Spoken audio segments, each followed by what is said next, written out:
Hello and Namaskar. Welcome to this video. In the previous videos, we've discussed about job interviews, the different types of interview rounds that are conducted by companies during the hiring process, and the need to read and learn more about the companies that you're applying for. In this video, we're going to talk about an equally important topic, which is communication. Communication skills in English is an important topic, and many of us struggle.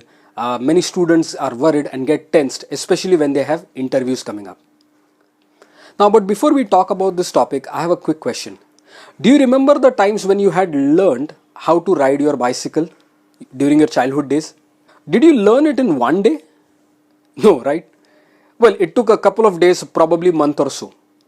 I feel the same rule even applies for our communication. Communication skills has to be practiced and cannot be learnt overnight. You'll be able to speak fluently or speak well only if you practice it on a regular basis. So here are two things which I wish to share with you in this video. Point number one, set aside at least 15 minutes to practice daily. Now what should we do in those 15 minutes? Find out an article that you wish to read. It has to be in English though. Either it could be an article, news, it could be a storybook, it could be a subject or a topic that you are studying.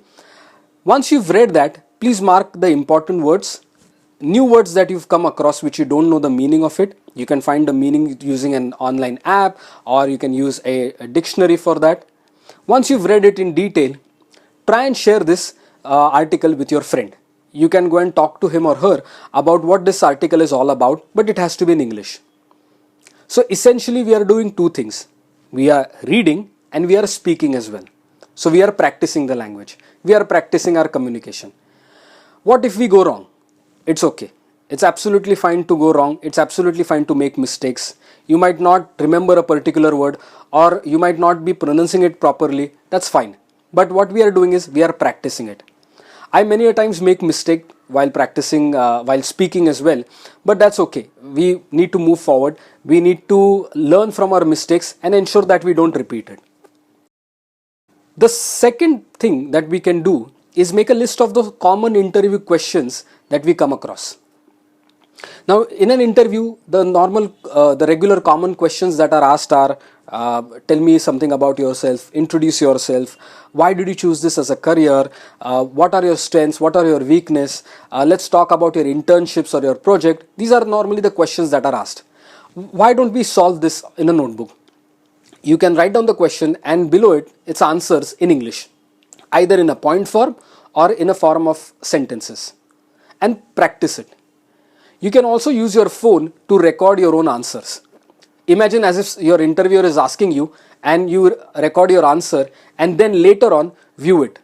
While watching the video, you will notice that many a times we might end up making some mistakes, like in our body language. We might not be smiling, we might be very stiff the way we sit, our grammar, our punctuation marks, our sentences.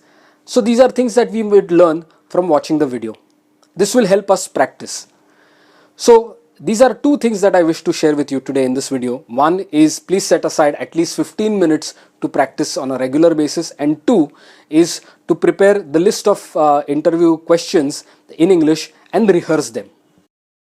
I believe that practicing English is not just restricted or limited to our interviews, but it's going to help us throughout our career.